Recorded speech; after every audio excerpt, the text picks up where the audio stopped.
Good afternoon, everyone. Thanks for joining our webinar today. We will be talking on new mover marketing and property insights, and this is kind of a subject that is near and dear to our heart. So we have one of our experts in mover marketing joining us today, Michelle Taves. Let me move the screen, hang on. I find my mouse. Okay. So that's okay. I am so grateful to be here, Larisa, and I'm looking forward to the next half hour. Yeah, definitely.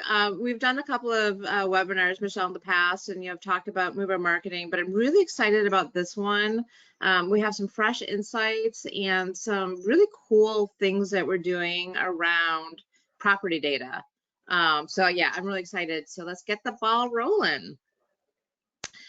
So Michelle, when we were prepping for this, just kind of the theme of this year is that the outlook on, well, the past year, there's been less people moving, and the outlook on 2024 home buying is, it may be some improvements, but, we just don't really know how many movers are there.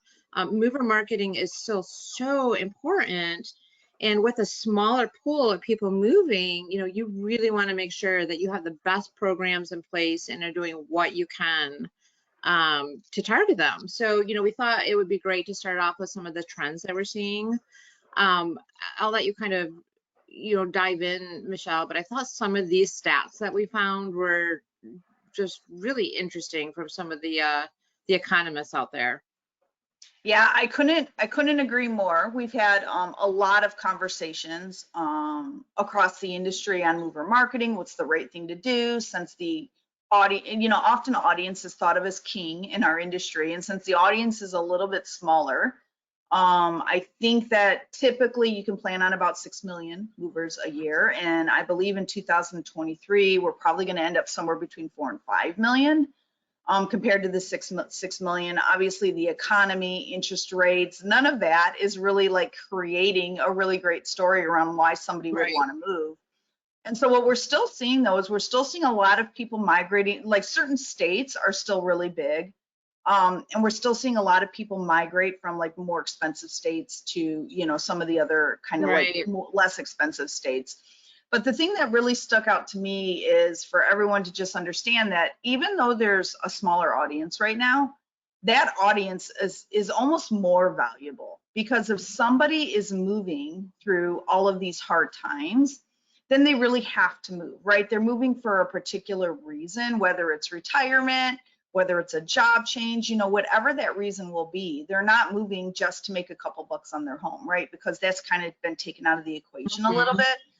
And so those consumers are just still highly interested in certain types of services that movers need, and movers still need to be introduced to their new neighborhood, right? So all of those use cases still stand in touch, and we should definitely continue to target on those people. Yeah, I think that if you've been to some of our previous webinars, we've done a couple of great Harris Poll studies that just we interviewed movers, and some of the trends that we're seeing that they really are a highly lucrative audience. One of the things that I always say that excuse me, that they're in like a permission to spend state of mind. So, they're willing to try new brands. They make, it's always interesting to me that, 72%, that's almost 3 in 4 movers are making these move related purchases and decisions prior to even moving. Not to say that, afterwards is not just as lucrative, but, it's the process is really from beginning to end. They're open to changing brand loyalties. They will often choose some of the first brands that reach out to them. So if you're looking for a really select audience to acquire, movers is it.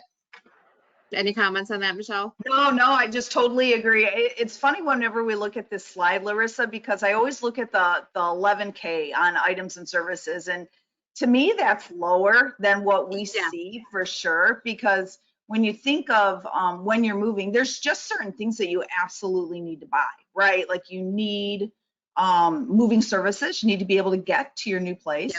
You're going to need new utilities. Most of the time, the majority of movers purchase some kind of new furniture item. You know, just because they're in a new house and their old house doesn't necessarily fit in. And then most movers also do some sort of home improvement, whether it's painting, whether it's, you know, changing things, decorating, whatever that looks like. There's just certain things that are absolute necessities for movers. And so that's the one that always kind of sticks out a little to me. Like, I just think it's so much more than the 11K.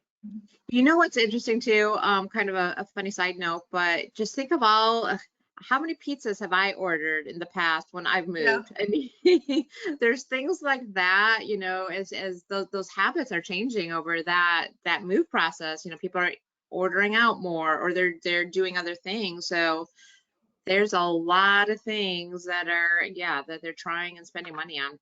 Yep. Absolutely. So we also ran a study, you know, talking to marketers, like how successful are their mover marketing programs, and a couple of the things that really stood out to me, you know, kind of in the past, you thought of mover marketing as only direct mail, and that is still highly lucrative. That is such a great way, especially post-COVID, a really great way to engage all consumer groups, and movers are no exception. So you see that, you know, it's almost split, you know, 50% are using direct channels. And then, you know, I did find sort of interesting that there's a lot more people also using digital. So think social, even CTV and some of these other things that, you know, people are finding a lot of success with. Any other comments, you know, things that you're hearing from our clients, Michelle, that you wanted to add to this? Yeah, I mean, I just think that, you know, often, you know, we got to keep in mind direct mail is not dead, right? It's still out there, it's highly lucrative, and you could track the tracking. But I think that what we're really seeing is some of what we see over at Porch Group Marketing for sure, is that it's usually direct mail plus, right? Right, Like pretty much everybody nowadays is amplifying their direct mail with some type of a digital touch or a digital right, campaign, absolutely. especially for the younger audiences, right? And so I'm sure that that is what's feeding into some of these statistics. Is that, you know, everybody knows direct mail is probably one of the more expensive channels that you can purchase. It's definitely worth it because it's the one channel that you can keep, right? You can post it, you could cut it, you could put it in a purse or in a bag. You know, it has like just like long distance value for sure. But we are definitely seeing that when you do direct mail plus social or direct mail plus display, that you get a tick up on your ROI and on your ROAS. Right. Yeah, I love that. As you're mentioning, you know, people keep direct mail. I think, you know, a lot of us do. I'm actually looking at the other side of my desk here. I'm like, okay, I have something for pressure washing. I live in Florida. We're always pressure washing something, and handyman services. So yeah, absolutely. I will keep Yeah. that for 6 months. Um, and some of these next slides, Michelle, you are an expert on. I love the porch story. I Sure. love how we source the data. So I'd love for you to talk us through the slide. Sure, happy to. So Porch bought V12. Boy, I guess we're going on 3 years now, Larissa. Right, right. And since then, we've gone through a rebrand journey. So we are now Porch Group Media. And one of the biggest benefits that we get out of being part of the Porch family is that we get early access to home buyers. And so Porch is all about the consumer that is going through the home buying journey. Whether it is, you know, they submitted for a mortgage application, whether it is they got a home inspection completed, whether it's they called someone from our moving services. We have many different ways that we actually, you know, capture the consumer's intent. And then we have access to all of that really cool first party data. And so what this slide is basically pointing out is that in the yellow is all of the early access data points that we are able to use and we create within our move graph. And then the competition is almost everybody else. And to be honest, everybody else was a great place for us to be for a long time, right? Like we had access to deed data, tax assessor data, subscription data, financial data, all of those great sources that people use to be able to tag someone as a pre-mover versus a new mover. However, what we found is that by being part of the Porch family is that we get a pickup of about 30% above kind of the everyone else, or the kind of Mhm. commoditized, mover solutions that everyone has.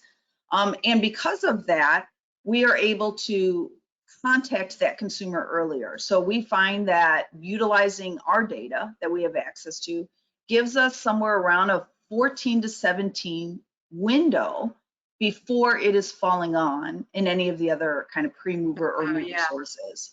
And so as we just talked about, Larissa, right, like the first one to the consumer is often the winner Yep. when it comes to Right. pre-movers, for sure. Even post movers, they usually pick the first service because they're just so busy. Right. They're not Absolutely. really, yeah, they're not really out there comparing and contacting. If it's a good price, and if you have good reviews, most likely they'll go with you. And so that 14 to 17 days can just be priceless. What's really interesting too, that there's so much talk right now about, the importance of first party data, and other types of data are going away and cookies are going away. And so this big yellow bar, that's all Mhm. our first party data. That is Mhm. not going away. Where some of these other types of data, they just may not be there, and there might be privacy concerns about that. So I think that that is something when you are looking for any type of data, not just mover data, but be really cognizant of, either use your first party data, or if you're going to augment it with other types, For just sure. make sure that it's sourced in a way that is privacy compliant. We're just seeing just something we want to emphasize to all of our clients for sure. Absolutely. So this next slide, pretty excited about. This is a new offering we have. Take us through this one. Yeah, we're this is another one that we're really excited about. As being part of the Porch family, one of the other things that we have access to is understanding different attributes on a property through a home inspection. And there's many different types of companies, geospatial companies in the market today that can tell you all kinds of information about the exterior of a home, right? What type of siding it has, maybe what type of roofing it has, how's the driveway. But there's not a data source that can tell you about the inside of the home unless the consumer is self-providing it, right? Through Mhm. some type of an insurance approval or mortgage loan. Other than that, the only other kind of interior information is from a home inspection that a home inspector would do prior to the move, is the majority of the time. And so since we have access to the largest pool of home inspection reports in the industry, what we have the ability to do is we've created a process where we can gain insights based off of that property data. And so here's a few examples of some of the models that we're creating. One is a window repair replacement model off of that home inspection information. One is a roof replacement model. We're also looking at HVAC, piping. We could do appliances. We could do water heaters. If you just really kind of think of everything that sits inside that home, we have the ability to use that inspection data. And then we're also creating scores that can go across every property in the United States, right? Because obviously, 4 to 6 million properties are getting a home inspection a year, and Right. there's about 82 million, right, single family properties in the United States. And so we're able to take all of that rich data and then create inferences and models and scores on the whole 82 million other properties that are in the Mhm. United States, that hopefully you can get a little peek into the inside of the home and be able to, create a marketing message that is interesting to that property owner. Yeah, that's amazing. I'm really excited about this, and some of the additional models, like you said, we're just rolling out new ones. Just I think the use cases are just endless for that. So we kind of touched a little bit on this, the Porch and Porch Group, our company, Porch Group Media relationship, and the mover types of segments that we have developed. If you want to kind of talk through this a little bit, and then we can get a little bit more specific on some of the actual audiences and information we have. Yep. Yeah.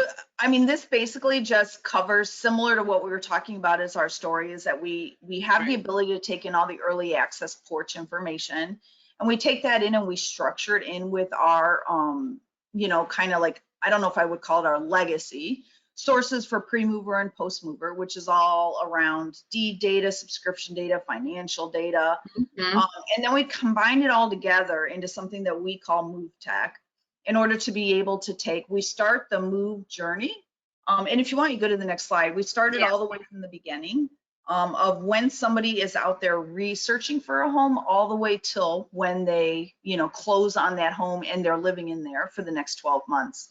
One of the really cool things that we've built is because we understand where somebody is moving prior to them actually ending up in the new home, we have the ability to understand all kinds of information, right? Because we know where they currently live, we know where they're going to move to.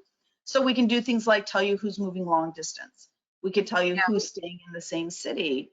We can tell you who's buying a larger home, who's buying a smaller home, right? So we can tell you who's growing, who's maybe becoming an empty nester. So there's just a whole bunch of additional insights that we can provide. People that are used to doing mover targeting, they're used to using a pretty basic file, right? That's been out there in the industry. It's been, name, address, maybe email on Mhm. some of the on about 20% of the records, and then perhaps you would get a listing price, right? Or you would get an estimated move date, but you really didn't have a whole bunch of information. And so that is one of the things that's different about Move Tech. We just have a ton of information to be able to take in for modeling, for analytics, for campaigns, really whatever somebody would want to do to be able to identify segments within this journey. Right. Yep. Keep on losing my mouse. I have three different screens open, folks. So I'm like, okay. So The here are word of the, virtual, yeah. yeah, exactly. So here are the audiences we have, and this really showcases the entire journey that Michelle's been referring to, from possible movers to post movers. And just you can consider, like, from the moment somebody's like potentially going to move. You can talk a little bit more maybe about how we source that, Michelle, but through the post move process, that each of these stages is highly lucrative. People are, like I said, making purchases before they move, or they might just be doing research for when they move, then they'll actually make the purchase. It's just a lot of activity going on, 3 to 6 months, or maybe longer before, and then within that first year after moving. Yep, and we have the ability to track them, right, as they're moving through the different stages. And so we could tell Mhm. our consumers, how long does the normal consumer sit in possible mover versus likely versus verified versus post. Obviously, the trending for 2023 is different than it was for 2022, right? Right. In 2022, we were seeing likely was like less than 24 hours, and then they moved to post move in 3 Right. weeks. We're seeing probably more of a traditional expected timing scale this year than what we would have seen last year, especially in the state of Florida. Like in the state of Florida, if you put your house up for sale, it was sold before anybody even knew you were selling it, right? So for us, possibly some of the interesting segments that probably stick out a little bit different than what's in the industry. For us, a possible mover is somebody who's out there researching. So they may, in a lot of move grids, it almost starts when somebody puts their home up for sale, right? That's usually the first step. So we actually have a step beforehand where we're able to say if people are out there researching so if they're on Zillow and they're looking for a new home, right, Right. is a perfect example. Or if they're out there looking about schools in a new area, right? There's all kinds of different, machine learning technology that we take to be able to capture that research behavior. But that's what a possible pre-mover is. And so those are really interesting for companies that have a longer buy cycle and they really want to get ahead of the consumer long before they ever make that move journey. Likely Yep. movers are people that either have their house up for sale, they've had a home inspection done, right? They've really done something and they've indicated that they are definitely going to be moving or hoping to be moving if they sell that home. right, in the next, whatever it is, 2 to 5 weeks. Verified pre-movers are people that we know the home inspection has 100% been completed. We know that the house is now sold. So we know for sure that they're going to be moving somewhere. And then because of the home inspection data, we have a good idea of where they're moving to on a partial of the records. And then post movers are people that have moved within the last 12 months. We actually find that there are many, many companies that target post movers at, within the first 90 days. And we actually find that there's a much longer buying power of that post mover than just the first 90 days. It obviously starts to go down around 9 months or 12 months, but we really see that as a powerful audience. And then after 12 months, we basically roll those consumers into our consumer grid, and we wait for them to start the process again, most likely sometime around 5 to 7 years. Yeah. One comment I want to make is some of these stats that you see are from, I had mentioned at the beginning of the webinar, we did a couple of great studies with Harris Poll, and happy to send that to you after the webinar, or when you get the recording tomorrow, you'll have my email address. Feel free to shoot me an email. I'm happy to send you that study, but there's just rich information, and even specific to different industries, when people might be buying and how they're researching. So a lot of really great information. So yeah, feel free to let me know, and I'm happy to send that to you. So we talk about this a lot. We've identified the moving audience. Now we need to reach them, and it's not just on one channel. Really the best results that we see and the programs that we put out are it's a multi-channel outreach. So some of the things that we're seeing, and again, this is some of these great stats are from the Harris Poll research, and also some of the just our own findings and what we have seen work with our own clients. But social media, you think about, some of the younger generations, in particular, they're going to head to social media to look for recommendations. And when we did our study, a lot of them are making purchases directly through a social media platform. Be there. Connected TV, this is something that is, I don't know how many people are really embracing like the power of CTV. It's I think a lot of people tend to shy away from it. They're not, quite sure on, what the ROI is, but we are seeing tremendous results with the hyper targeted capabilities of the CTV campaigns that we're running. So just to add in on that one really quick, Larisa, I think it's interesting, especially as we're going into an election year, for people to really think about connected TV, because linear is going to be more expensive. You're going to be fighting for those ad spots, right, in a different way, at least for the next 15 to 18 months. And so it's just a perfect time to try and at least test in a connected TV. The difference with connected TV is that we're able to provide a precise audience, right? And then you're actually targeting a precise audience within the connected TV when they're out there and when they're viewing. So completely different strategy than what you're going to get in linear TV, but it's just very highly precise on who's actually going to be able to see your ads. Yeah, it definitely is. It's a new way of thinking of that medium versus the big football Super Bowl ads. Yeah. And then of course, our channels such as email, display, direct mail, we've touched on some of those, but using some combination of these, or in conjunction, just where we saw in that one slide where it's kind of a mix, use direct outreach or direct channels and digital channels. It's kind of testing, what channels for your particular audience, what channels are they engaging on, and then just test and learn to see where you're getting the greatest impact. Yep. And I love how you stress to do multiple. Like whenever we talk to our clients, we always stress to do more than one channel. Right. Yeah. I think in this day and age, it's so important. Even more so, of course, it's kind of funny to even talk about pre-pandemic, because this is like, wow, that was several years ago, but it's really, really it was a catalyst for digital. And Mhm. so, why multi-channel outreach was important then, with so many people now shopping online, it's just so important to be relevant on multiple channels. Yep, and I love this slide because Yeah. often when we talk about mover marketing, we think about prospecting and acquisition.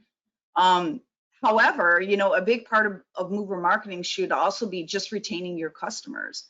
Because if your customers are moving out of an area that maybe you don't have service anymore, or perhaps they're going to move back into an area that you do have service, or there's a store that's closer to their new home, or whatever that might be, it's just really important to be able to understand the moving and trends of your own customers almost more than you should do acquisition. Like, I almost hate to say that, but it's true. Yeah. We call this mover match, and we do a lot of it. Basically, taking first party data, appending flags to that first party data of where their current customers are in the move cycle today. Many of our customers have us do it on a weekly basis, and send it into their database. Whether it's working with a match partner, whether they send it to us through an API, we have lots of different ways that we do it. But then, the customer is able to execute marketing campaigns based off of where they are in the move journey, even if it's just checking in with them, right, and seeing what their future plans are going to do. I think everybody knows that it's easier to hold on to a current customer than it is to go and try and find a new one. And so it's really important to just kind of keep up with those customers, understand what their future plans are, and target them effectively. Yep, absolutely. And as we are about to wrap up, just, a quick case study slide. Obviously, one of our favorite quotes is our mover marketing program is like printing money. I mean, hello. But this is a regional furniture chain that, really saw exceptional results. They started with some of their mover marketing early on and have just seen, tens of millions of dollars Yeah. in new customers. So yeah, that's definitely not the only success story we've seen, but just, this is a good way to just kind of show it is impactful. Mover marketing is just, if you're not doing it, consider it. For sure, for sure. And furniture, to be honest, is a great vertical. So Yeah, it just makes complete sense. yeah, absolutely. So as a thank you, surprise, for joining our webinar today, we'd love to offer you a complimentary email assessment to make sure that your multi-channel outreach is doing what it should be. Happy to work with you further, any questions that you have.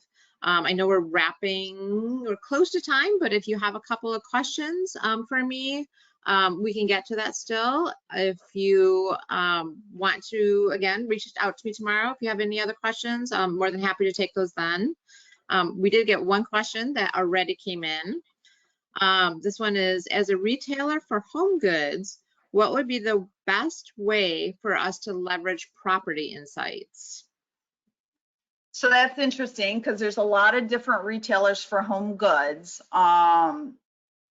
So many different ways. Like some of the home goods stores, like when we think of a major Lowe's or one of those stores, right? They have pros and contractors and that kind of thing that work within their space. And so we can work on more of a contractor level with a home goods store. We can also work on a consumer level, right? Like, so for example, we can tag properties that maybe need some window work done or need the glass replaced, or they have a certain type of appliance and that appliance is 10 years old and these are the type of parts that they might need. Right. There are so many opportunities we have utilizing the proper data that we have that you can create just phenomenal marketing messages.